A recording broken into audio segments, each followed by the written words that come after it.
नमस्कार मित्रांनो, trading psychology part 12 मध्ये तुमच्या सर्वांचं स्वागत आहे. तुम्हाला असं वाटतं की बास करूया आता ट्रेडिंग, खूप झालं, सगळ्या स्ट्रॅटेजी चेक केल्या, नवीन क्लास चेक केले, सगळं करून झालं, आता प्रॉफिट होत नाही, बास करतो, ट्रेडिंग माझं काम नाही.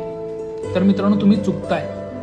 ट्रेडिंग सोडण्याआधी ही रील बघा आणि मग ठरवा ट्रेडिंग सोडायचं. नेमकं ट्रेडिंग काय आहे. मित्रांनो, माझा उद्देश आहे की रिअल ट्रेडिंग तुमच्यापर्यंत पोहोचवणं. आता मित्रांनो, ह्यासाठी मी तुम्हाला महाभारताचा संदर्भ देतो, गीतेचा संदर्भ देतो. ज्याला गीता कळाली तो चांगला ट्रेडर होऊ शकतो.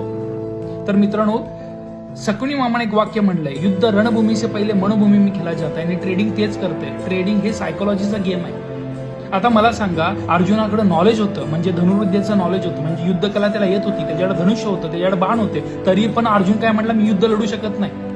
मग कृष्णानं ओळखलं याची मनभूमी कच्ची आहे, म्हणून कृष्णानं त्याला सगळ्या गोष्टी समजून सांगितल्या. म्हणजे काय केलं, त्याची मनोभूमी स्ट्रॉंग केली. त्यावेळी तो युद्धाला तयार झाला. तुम्हाला पण तेच करायचं आहे.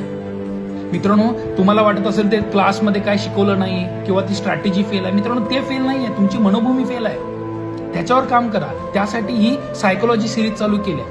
मित्रांनो, जे कृष्ण ज्ञान आहे, जे कृष्णानं सांगितलं की भगवद्गीतेमध्ये, तेच सगळं तुम्हाला ट्रेडिंगमध्ये मी सांगतोय. हे युनिव्हर्स आहे, तर परमात्म्यानं जे मला ज्ञान दिलंय ते ज्ञान मी तुमच्यापर्यंत पोहोचवायचा प्रयत्न करतोय. त्यामुळे मनोभूमीवर काम करायला शिका, कधीच लॉस होणार नाही.